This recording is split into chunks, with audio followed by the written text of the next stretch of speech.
কিন্তু আমি মাসুদ কামাল ভাইয়ের সাথে একমত, চালের দাম কমে নাই। আমি নিজে যেহেতু চাল কিনি আমি দেখেছি চালের দাম বেড়েছে, তেলের দাম বেড়েছে, আরো নিত্য প্রয়োজনীয় বহু কিছুর দাম বেড়েছে। এইবার কেন জানি বাংলাদেশের মানুষ খেজুর নিয়ে কোনো শব্দ করে নাই, খেজুরের দাম বেড়েছে, ছোলার দাম বেড়েছে। ফলে ইফতারের পণ্য নিয়ে এবার আমি দেখলাম যে খুব একটা মানুষ শব্দ করে নাই। আমি বুঝলাম যে বাংলাদেশের মানুষের সবচেয়ে প্রিয় ইফতার হচ্ছে বেগুনি। হুম। বেগুনের দাম কম ছিল। হুম। এবং বেগুনের দাম কম থাকায় অন্যান্য ইফতারের পণ্যের যে দাম বেড়েছে সেটা তারা হিসাবে নেয় নাই। ডালের দাম বাড়তি, ভালো ডালের দাম কিন্তু অনেক বেশি। এইবার কি খেসারি ডালের পেঁয়াজও খেয়েছে কিনা সবাই আমি জানি না। ফলে আমি বলবো যে সবকিছুর দাম কমেছে ঢালাও ভাবে, কথাটা ঠিক না। তবে শীতের সবজি এবং যে সবজিগুলি সবুজ সবজি, এই সবজির দাম একটা দীর্ঘ সময় কম ছিল, এটা সত্যি কথা।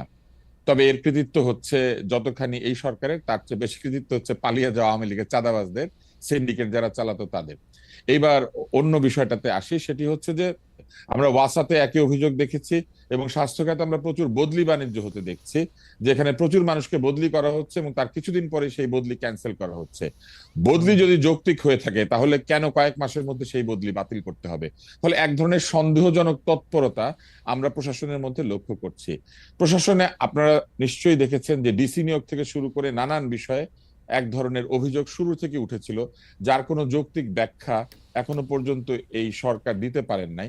সর্বশেষে তারা যে সরকারকে স্বৈরাচারী বলেন, যে আওয়ামী লীগকে তারা বলেন যে গণশত্রু কিংবা একেবারে জনগণের বিরোধী, জনবিরোধী, সেই আওয়ামী লীগের রেখে যাওয়া একটি কালা কানুন, যেটা আওয়ামী লীগেররাও কালা হুম। কানুন মনে করেন, সেটা দিয়ে মেঘনা আলম নামে একজনকে তারা হুম। গ্রেপ্তার করেছেন। তার মানে কালা কানুনগুলি তারা আবার নতুন ভাবে প্রয়োগ করতে শুরু করেছেন। ওকে। ফলে এই যে এক ধরনের আচরণ আমরা লক্ষ্য করছি, এই আচরণ কিন্তু জুলাই বিপ্লবের যে মূল চেতনা, যে চেতনার কারণে বাংলাদেশের আপামর জনসাধারণ রাস্তায় নেমে এসেছিল, যে কারণে অভিভাবকরা ছাত্রছাত্রীদের পাশে এসে, তাদের সন্তানদের পাশে এসে রাস্তায় নেমে গিয়েছিলেন, যে কারণে রিক্সাওয়ালা মুটে মজুর রাস্তায় চলে এসেছিলেন, সেই কারণটা আসলে কি ছিল? সেই কারণটা কি এই ছিল যে জুলাই বিপ্লবের পরে একটি সরকার আসবেন এবং সেই সরকারের ভেতরের লোকেরা কিছুদিন পর পর বলতে থাকবেন এই সরকার বারবার দরকার, এই সরকার 5 বছর থাকুক। 5 বছর যদি অনির্বাচিত একটি সরকারই থাকবে, তবে সেই সরকার কি করে জুলাই চেতনার আহ, বিষয়টিকে আপহোল্ড করে? আহ, কারণ জুলাই চেতনার তো একটি বড় বিষয় হচ্ছে স্বৈরাচারী শাসক, অগণতান্ত্রিক শাসক, তুষার ভাই। ভোট কারচুপির শাসককে তাড়িয়ে দেওয়া। ভোট কারচুপির শাসককে, ভোট না হওয়াকে যেখানে আমরা ঘৃণা করেছি, সেইখানে আমরা কি করে বলি যে ভোট ছাড়াই আমরা একটি সরকারকে 5 বছর দেখতে চাই? এবং আপনি আরেকটি বিষয় আমি একটু যুক্ত করে দিই, শুধু এক লাইন। হুম। হুম। সেটি হচ্ছে যে কেন আমি মনে করি যে ডিসেম্বরের মধ্যে নির্বাচন হবে না। হুম। কেননা ডিসেম্বরের মধ্যে নির্বাচন হলে কয়েকবার এডিট করে একটি ফেসবুক সাইটে, যেখানে রেগুলার চিফ অ্যাডভাইজারের বিভিন্ন ঘোষণা এসে থাকে, সেখানে কয়েকবার এডিট করে এটাকে 6 মাস বাড়িয়ে দেওয়ার প্রক্রিয়া করার কোনো প্রয়োজন ছিল না।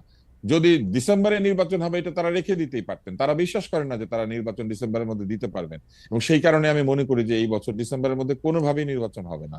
না, তুষার ভাই, আমার কাছে মনে হয় সেই প্রক্রিয়াগত একটি প্রশ্ন তো রয়েই গেছে, কিন্তু আমার কাছে মনে হয় ডক্টর ইউনূস যেহেতু ইনি দীর্ঘদিন এনজিও করেছেন, তিনি আসলে লিড টাইমটার বাইরে একটা ছায়া লিড টাইম রাখতে চান।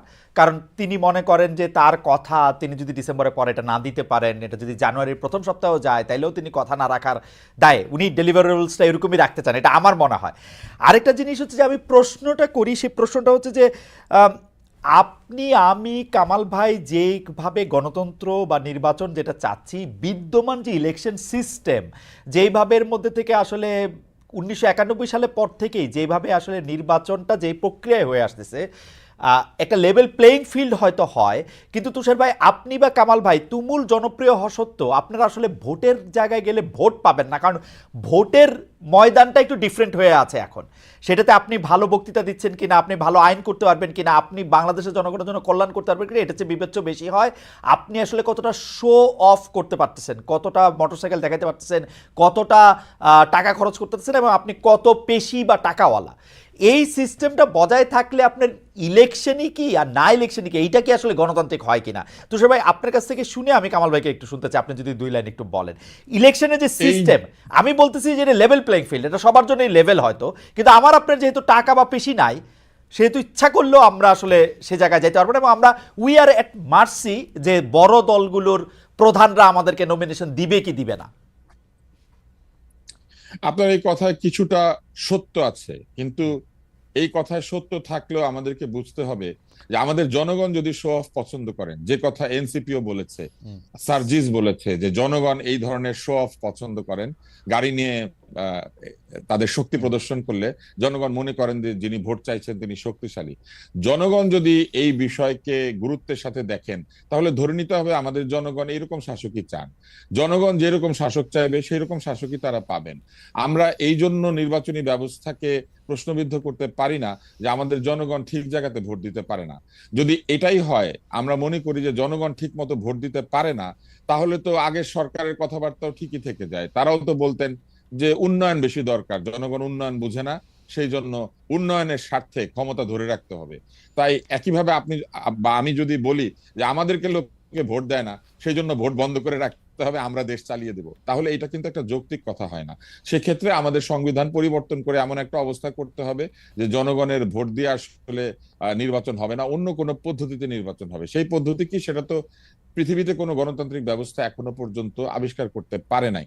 ফলে আমেরিকার মতো দেশেও, যে দেশে আপনি থাকেন, সেখানে এব্রাহাম লিঙ্কনের মতো লোক নির্বাচিত হয়েছে, আবার ডোনাল্ড ট্রাম্পের মতো লোক নির্বাচিত হয়। জনগণ যদি এই শাসককে বেছে নেয়, তাহলে লিঙ্কনের দেশে ট্রাম্প ক্ষমতা আসতে পারে, ক্লিন্টনের দেশে ট্রাম্প ক্ষমতা আসতে পারে, এবং এসে অদ্ভুত কাজ করতে পারে।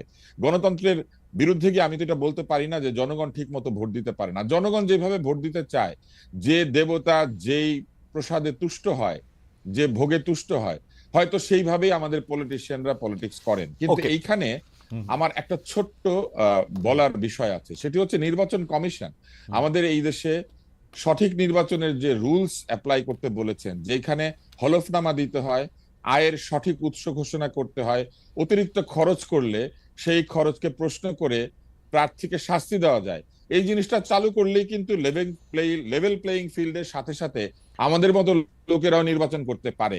কেননা তখন কিন্তু ওই যে নির্বাচনের যে নির্ধারিত ব্যয়, তার বাইরে কোনো ব্যয় হলেই যিনি ব্যয় করবেন তার প্রার্থিতা পর্যন্ত বাতিল হয়ে যাওয়ার সুযোগ আছে।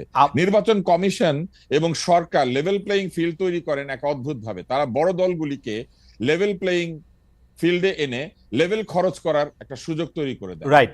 কিন্তু যদি সত্যি সত্যি এখন যদি কমিশন যে নিয়ম আছে সেই নিয়মের মধ্যে প্রকৃত অর্থেই এই নিয়মকে প্রযুক্ত করে, তাহলে কিন্তু বেশি খরচ করার কোনো সুযোগ নাই। সাদা কালো পোস্টার ছাড়া অন্য কোনো পোস্টার ছাপানোর সুযোগ নাই, গেট বানানোর কোনো সুযোগ নাই, এমনকি মাইক এবং জনসভায় অতিরিক্ত খরচ করারও কোনো সুযোগ নাই। ওকে, আমি একটু কামাল ভাইয়ের কাছে জানতে চাইবো যে কামাল ভাই, আপনি এই প্রসঙ্গে আপনি কি বলবেন? আমাদের ইলেকশনের সিস্টেম যেটা লেভেল প্লেইং ফিল্ডের ক্ষেত্রে তুষার ভাই সঠিক কথাই বলছেন, একই লেভেলে নিয়ে আসে যাতে তারা দুইজন একই রকম টাকা খরচ করার সুযোগ পায়। কিন্তু আমার প্রশ্ন হচ্ছে যে এখন নির্বাচনী ব্যয় যদি একজন সংসদ সদস্যের ক্ষেত্রে সর্বোচ্চ 25 লাখ টাকা করার কথাও বলা হয়ে থাকে, কিন্তু তারা 25 কোটি টাকা খরচ করলে তারা কিভাবে এটা ধরবে? ভোটারদেরকে নগদ টাকা দিলে বা ভোটারদেরকে নগদ টাকা দিয়ে প্রভাবিত করার মতো অবস্থা সৃষ্টি করলে সেটা কি করা হবে? সেটা নির্বাচন কমিশনের এরকম কোনো মেশিনারি নাই। এবং আমরা যেটা দেখছি যে মামলা করলে, জনাব মহিউদ্দিন খান আলমগীরের মামলাটি এখানে স্মরণীয়, তিনি পরবর্তী নির্বাচনের 1 মাস আগে তাকে আসলে ওইটা রায় বেরিয়েছিল, প্রায় 5 বছরের ক্ষেত্রে। কামাল ভাই, আপনার নিশ্চয়ই মনে থাকবে, আপনি এই নিয়ে আপনার একটু মতামত দিবেন যে এই ইলেকশন সিস্টেমের মধ্যে আসলে আমরা গণতান্ত্রিক উপায়ে আমরা যাদেরকে চাই বা যেটাকে আমরা গণতন্ত্র বলি সেটার প্র্যাকটিস আমাদের পক্ষে করা সম্ভব হয় কিনা।